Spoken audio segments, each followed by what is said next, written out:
Hi Pooja, hi அம்மா. Hi செல்லம்ஸ், எல்லாரும் எப்படி இருக்கீங்க? நாங்க ரொம்பவே நல்லா இருக்கோம். வாங்க இன்னைக்கு நம்ம வீட்ல என்ன ஸ்பெஷல்னு பார்க்கலாமா? பார்க்கலாமே வாங்க.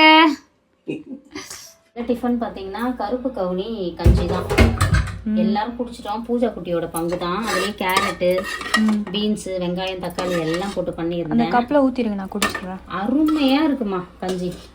இந்த மிக்ஸும் நம்ம சந்தையில் கிடைக்குங்க. கருப்பு கவுனி மாவு அதை வாங்கி நீங்கள் கஞ்சி வச்சுக்கலாம். அது ரவையும் கிடைக்கும். ரவை வந்து பொங்கல் பொங்கல் பண்ணலாம். அப்புறம் வந்து நொய் கஞ்சி வைக்கலாம் ரவையை. அதுக்கப்புறம் உப்புமா செய்யலாம் வெஜிடபிள்ஸ்லாம் போட்டு. இதுக்கெல்லாம் பயன்படுத்தலாம். குடிச்சிட்டு ஊற்றிக்கோ, சரியா? ஸ்பூன் போட்டுக்கோங்க, கலங்கி காட்டுங்க வெஜிடபிள்ஸை. இங்கே பேர் தெரியுதா? பீன்ஸும் கேரட்டும் போட்டிருக்கேன். ஏன்னா உருளைக்கிழங்கு வந்து மதியத்துக்கு சமைக்கணும். அதனால உருளைக்கிழங்கை கட் பண்ணிட்டேன். பச்சை பட்டாணி இல்லை வீட்டில், அதனால் அதை மிஸ் பண்ணியாச்சு. மற்றபடி சூப்பரான சத்தான ஒரு கஞ்சி.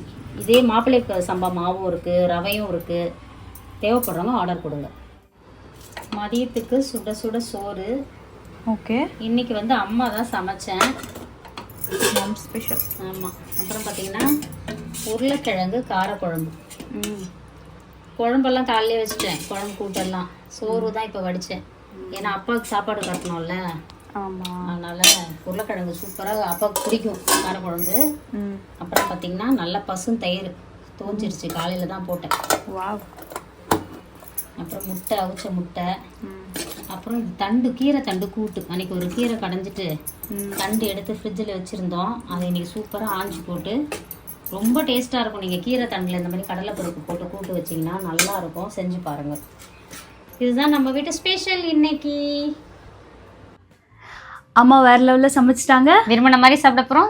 இன்னைக்கு ஒரு புடி. உங்க வீட்ல என்ன ஸ்பெஷல் எல்லாரும் மறக்காம கமெண்ட் பாக்ஸ்ல சொல்லுங்க. நம்மாழ்வா இருக்க சந்தை பொருட்கள் தேவைப்படுறோம். வாட்ஸ்அப் நம்ம ஃபர்ஸ்ட் கமெண்ட்ல கொடுத்துருக்கோம். அதுக்கு ஹாய் மெசேஜ் அனுப்புங்க. காலையில இருந்து பிரியாணி மசாலா ரெடி பண்ணோம். ஸோ அதுதான் இன்னைக்கு கொஞ்சம் வீடியோ நிறைய ஆர்டர்ஸ் வேற. ஆர்டர்ஸ் அதை பார்த்துக்கிட்டே பிரியாணி மசாலாவும் ரெடி பண்ணாங்களா. ஸோ அவங்க ஆஃபீஸ்ல இருந்ததுனால எங்களால் வீடியோ அப்லோட் பண்ண முடியல. ஸோ இதுதான் நம்ம வீட்டு ஸ்பெஷல். அதுக்குள்ள நிறைய பேர் வந்து வாட்ஸ்அப்க்கு ஏன் இன்னும் டுடே ஸ்பெஷல் போடலை அப்படின்னு கேட்டுட்டு இருந்தீங்க. கொஞ்சம் வேலைகள் காரணமாக தான் மதியமே எடுத்தாச்சு. இப்போ போட்டுருவாங்க.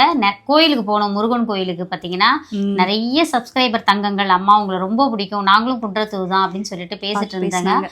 சந்தோஷமாக இருந்துச்சு. ஏதோ ஒரு வகையில் நம்ம வந்து கொஞ்சம் எல்லாருக்கும் தெரிஞ்ச மாதிரி இருக்கிறதுல எங்களுக்கு அவ்வளோ ஒரு மன மகிழ்ச்சி. பார்த்தோன்னே சிரிச்சுக்கிட்டே வந்து அதான் என்ன சொல்றது, பல நாள் பழகிய சொந்த மாதிரி கையை பிடிச்சிக்கிட்டு பேசுறாங்க. அதுவே சிரிச்சுட்டே போவாங்க. பார்த்த மாதிரி ஓகே, நாங்களும் சிரிச்சுட்டு வந்தோம். நிறைய பேர் வந்து பேசுறாங்க. அது அப்புறம் கமெண்ட்ல வந்து சொல்லுவாங்க, நாங்க உங்களை பார்த்தோம் அப்படின்னு சொல்லிட்டு. நீங்க பார்த்தா நாங்க பேச போறோம், சிரிக்க போறோம். நான் சிரிப்போம். பார்த்தா எதிர்க்க நம்மள ஃபேஸ் டு ஃபேஸ் பாக்குறாங்கன்னா நம்மளே போய் ஒருத்தவங்க கிட்ட பேச முடியாது இல்லையா? ஏன்னா ஒரு சிலர் பேசுவாங்க, ஒரு சிலர் பேச மாட்டாங்க. ஆனா நாங்க அப்படி இல்லைங்க. நீங்க வந்து பேசினா கண்டிப்பா பேசுவோம், சரிங்களா? ஏன்னா எங்களை வந்து உங்களுக்கு தெரியும், உங்களை வந்து தெரியாது இல்லையா? ஒரு நாள் நாங்க போய் கேட்டு மொக்க கொடுத்துட்டீங்கன்னா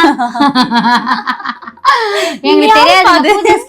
அது யாருப்பா எங்களுக்கு தெரியாதுன்னு சொல்லிட்டீங்கன்னா அதனாலதான் நாங்க சிரிப்போட நிப்பாட்டிப்போம். நீங்க பேசுனா நாங்களும் கண்டிப்பா பேசுவோம். நிறைய பேர் சொல்றீங்க, நான் உங்களை கிராஸ் பண்ணி போனேன், உங்ககிட்ட பேசலாம்னு தோணுச்சு, நான் அப்படியே போயிட்டேன் அப்படிலாம் சொல்லாதீங்க. பேசணும்னு தோணுச்சுன்னா பேசுங்க கண்டிப்பா. அதாவது நம்ம கவனிக்காம பாஸ் பண்ணா, நம்ம நினைவு எங்கோ இருந்துச்சுன்னா ஒரு சில டைம் வந்து யாராவது கூப்பிட்டா கூட காதுல விழாது. அந்த மாதிரி டைம்ல தான் கவனிக்காம போவோமே தவிர மற்றபடி பார்த்தோம்னா கண்டிப்பா பேசிட்டு தான்ப்பா போவோம், சரிங்களா? அப்புறம் இன்னைக்கு திருமண நாள், பிறந்த நாள் கொண்டாடும் அனைவருக்கும் எங்கள் மனமார்ந்த நல்வாழ்த்துக்கள் செல்லங்களா. வாழ்க வளத்துடன், எப்போதும் மகிழ்ச்சியா, நிம்மதியா, சந்தோஷமா இருங்க பட்டுக்குட்டீஸ். அப்புறம் வழக்கம் போல நம்மளோட இயற்கை சந்தை பொருட்கள் தேவைப்படுறவங்க வாட்ஸ்அப்புக்கு ஒரு ஹாய் மெசேஜ் அனுப்புங்க. நான் டீட்டெயில் சென்ட் பண்றேன். நிறைய பேர் கருப்பு கவுனி ரவை ரெடி ஆயிடுச்சுன்னு கேட்டுக்கிட்டே இருந்தீங்க. அதுல பொங்கல் செய்யலாம், உப்புமா செய்யலாம், காய்கறிகள் போட்டு, மட்டன் போட்டு கூட நீங்கள் உப்புமா செய்யலாம்.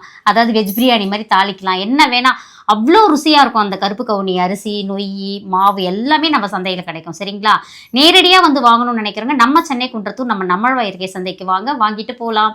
வாழ்க வளத்துடன். Spirit positivity. Love you all. Tata, bye by.